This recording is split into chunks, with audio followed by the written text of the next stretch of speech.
Hey everyone, welcome into One Up, One Down from home. This is my studio at home, and check out who's so nice to join me here today. Of course, the head coach of the Villanova Wildcats, Jay Wright. Thank you so much for taking a few minutes. Before we get started, how are you and your family doing during this whole time? Everybody's great, Shannon. Thank you. And we're at home here. I got a nice background. This is the real thing, but I'm home, and we have my wife and I are empty nesters, so we've got all three kids home, plus two girlfriends, two dogs, and a cat. So the place is rocking. As I feel bad for everyone, there's a lot of people suffering through this time, and a lot of people out there working, healthcare workers and nurses and doctors and everybody, as we've all, given our thanks to. But just in our little lockdown, we're doing our piece and just trying to stay locked in here, and everybody's doing okay. Thanks for asking. Yeah, so empty nesters, right? You have the whole family, which is why you've had to get out and get a little space and get on campus for a few minutes. Exactly, man. Exactly. I've never actually seen the campus when it's not, 30 degrees, 20 degrees. Normally when I'm there, it's January or You're February. right. You're right. You just catch a couple bad days. This is what it looks like every day. It's a beautiful day in Villanova every day. So everyone is so starved for sports right now, and particularly this time of the year, college basketball. The 2016 national championship was on the other day. Did you happen to catch it? I did, man. I never watch any of those old games ever. Like if I have time to watch, I'm always watching ahead, for something that can happen, help us the next year or the next game. And during this time, I've been able to watch these games. And really, it was the first time we all sat down as a family with everybody together. Everybody's home. We got pizza. It was like a party, and it was so cool because I saw so many things that I never saw being there and playing. And we rewound some stuff to see where everybody in the family was sitting and reactions to different things. We had a really good time watching it. Like what? What are some of the things that stood out to you? Like I didn't know Michael Jordan was interviewed during the game. I didn't know they kept showing him in the stands. I had a good friend of mine from Long Island who's a high school coach, friend of Rolly Massimino's, was sitting right behind North Carolina's bench. I didn't know that. I had seen Coach Massimino, Mike Fratello, Tom Pecora, our old assistant, Eddie Pinckney, Kyle Lowry right behind our bench, watching their reactions. We had a lot of fun as a staff when, our family knows the staff well. When certain guys made certain mistakes, you replay and watch the assistants on the bench go crazy. And, just everybody's reactions during the game, we had a lot of fun with. I was actually sitting behind the Carolina bench at that game. I was covering that game. The reaction was a little bit different when Chris hit that shot than it was over on Villanova side. And I interviewed you for the very first time after that game. And you just mentioned kind of always looking ahead. And I don't know if you remember this, but you were holding the box sheet in your hands. And I thought it was so interesting that you had just won the biggest game ever. And you're looking at like how many points you got in the paint. But that was exactly that's a coach's mentality right there. Yeah, you're in such a different mindset at that time. And you asked me about the 16 game. I watched. I'd say the only time I'd watched the game, and I'd seen my response because people would play it and say, "What were you thinking?" But for some reason, that time watching it with my family all around me, I looked like such an ogre, like such a, an unappreciative. But I know what I was thinking at the time. I was still in that coach's mindset, like, hey, I'm proud of the guys. They came out with a great attitude after we'd made a lot of mistakes on the timeout. Whatever they do here, I'm going to be good. I'm good with it. I'm going to, we might be going into overtime, and the shot goes in. I was really thinking, like, are we really worthy of this? And then by the time I could react, Roy Williams was right there. So I looked like such an ogre. Trust me, I celebrated and had a good time after that. I didn't stay that stoic during the whole time. An ogre in a designer suit, no less, right? Yeah. Does Chris Jenkins ever buy a drink when he's in town, or ever buy a meal when he's in town? Never. He is a rock star on our campus.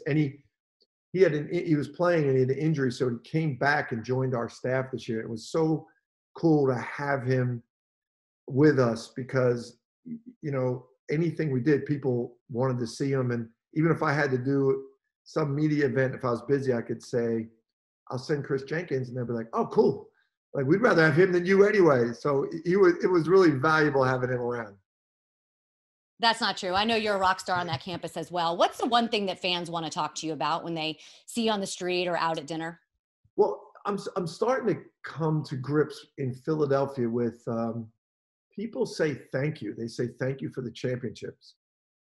And for last couple of years, I've been kind of thinking like, all right, they're just saying great game, great. But I'm starting to realize now, like, they count those championships as a part of the Philadelphia history, like the Eagles and the Phillies, and they're thanking you for the enjoyment of it, and that happens a lot. And I'm starting to get it. I get it now. It's pretty cool.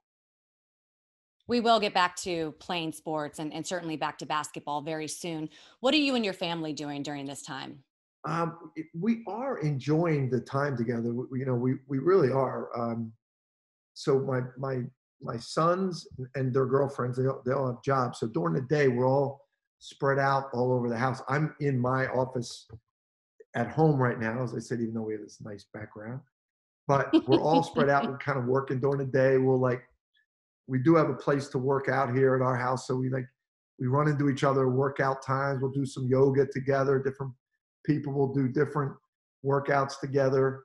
And then we're all. You're a Peloton guy too, right? Peloton. Yeah.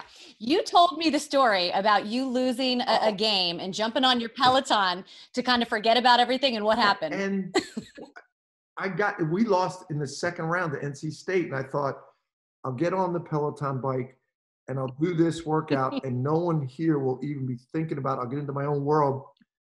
And I'm blanking on her name right now. So Robin, yes. Robin says, well, we're going to start our ride today and we'll take our minds off everything because Villanova is out of the tournament. I'm like, oh my God. I'm like, I can't believe that's what. And I found out later she's a Villanova Law School alum, but that it's still a place for me. It's a great place for me. You get on that bike, great music, and you're just working. I love that. So we have to take turns here on our Peloton. And then we're taking turns making dinner. So everybody's making dinner, and we're all eating dinner together like a normal family.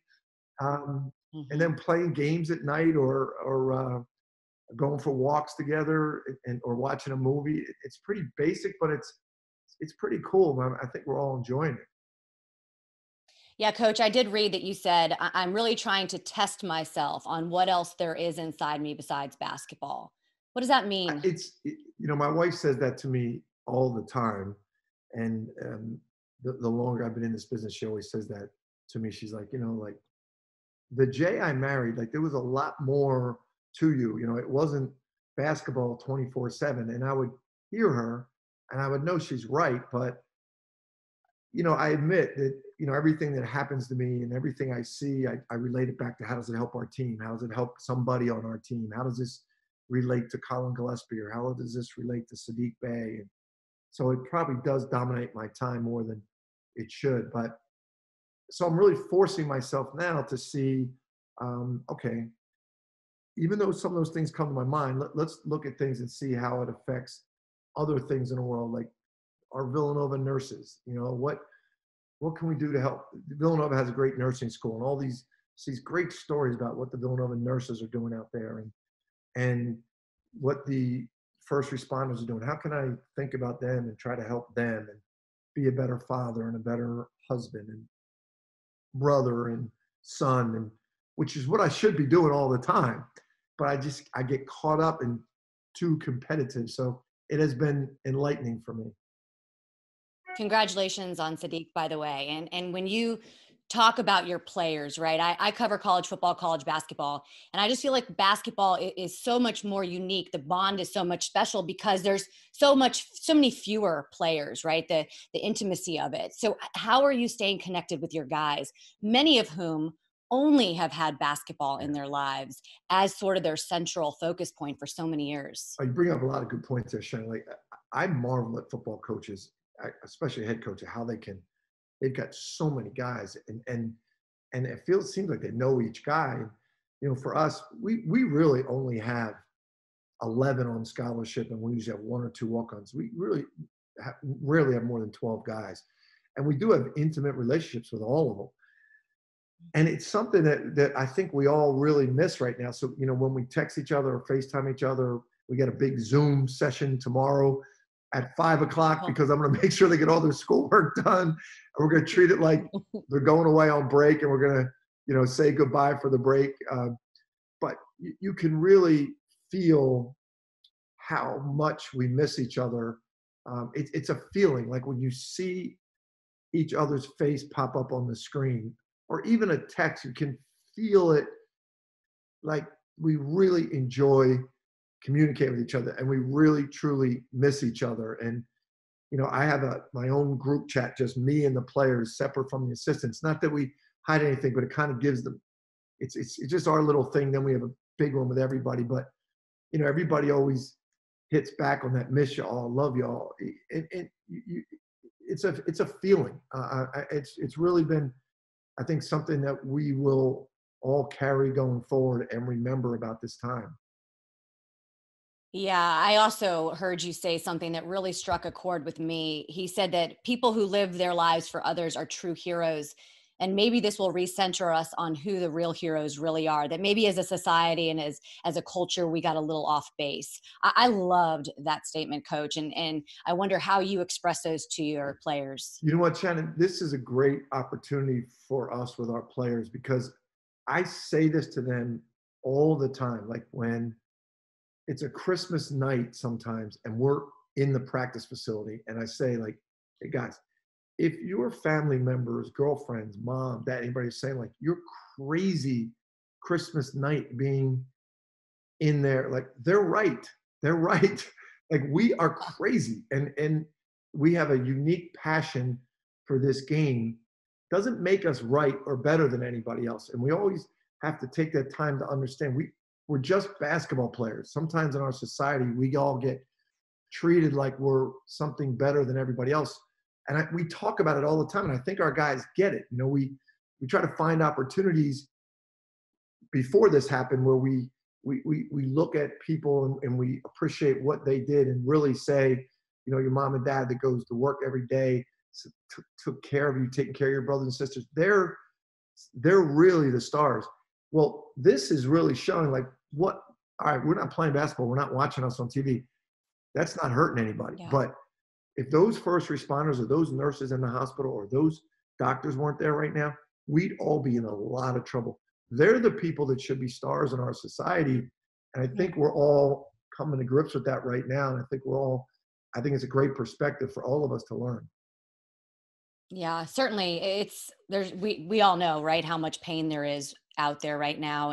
And the Villanova fans, they look to you guys. They look to you, Coach Wright, as someone who gives them a lot of guidance, not necessarily in their real world, but certainly as a fan base is concerned. What do you want to say to the Villanova fan base before we let you go? Well, thanks, Shannon. It's nice to be able to do it. Just that, and I think we talk about this at Villanova in that we are very blessed and privileged to be a part of this Villanova community, and we always know that. And basketball is a small part of it, but if you look at all of our Villanovans who are out there, the nurses, the doctors, the EMS guys, the firemen, policemen, and look at what they're all doing. As much as we celebrate all our athletes at Villanova, like they're the people we should celebrate, and especially look out for the people who are sick, and let's try to help each other the best we can, and really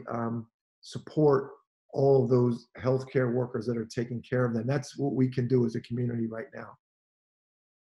We'll definitely be back to hoops soon. Let me do a rapid fire real quick before I let you go. You had to have ready one for of those. this?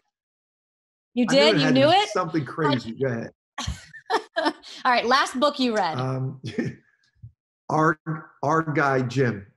You're not going to know it, but Villanova's will. Art Guide No. Jim. Our guy, Jim. All right, our guy Jim. I'm going to check it out. Last song you've listened to on the Peloton or not on the Peloton? Born to Run I just did a Springsteen Peloton. I love it. That's awesome. Who was your instructor? Was it Robin? No. It was a guy. It was a guy. I can't think who it was. I go for the You'll have music to not join as some of much as for our the instructor. Something you've done over the last few weeks that you've never done before. There are a lot of things. Laundry. I'm doing. You've never done laundry before, Coach? But I'm doing it in a way like for everybody. Like I've done my own, but now like my wife's saying like that's yours. So I'm doing it for everybody. There are some things that do not go in the dryer. Just be aware of that. I have to hang up. I'm getting good at this. Yes. All right. If you could play a pickup game with one person, living or gone, who would it be? Pickup game 101? Mm-hmm. Probably Barack Obama. Ah. Yeah, I mean, I wouldn't want like Jesus Christ or something like that to have to play basketball. Okay, my final question. Who stays out later, Jay Wright or Bill Raftery?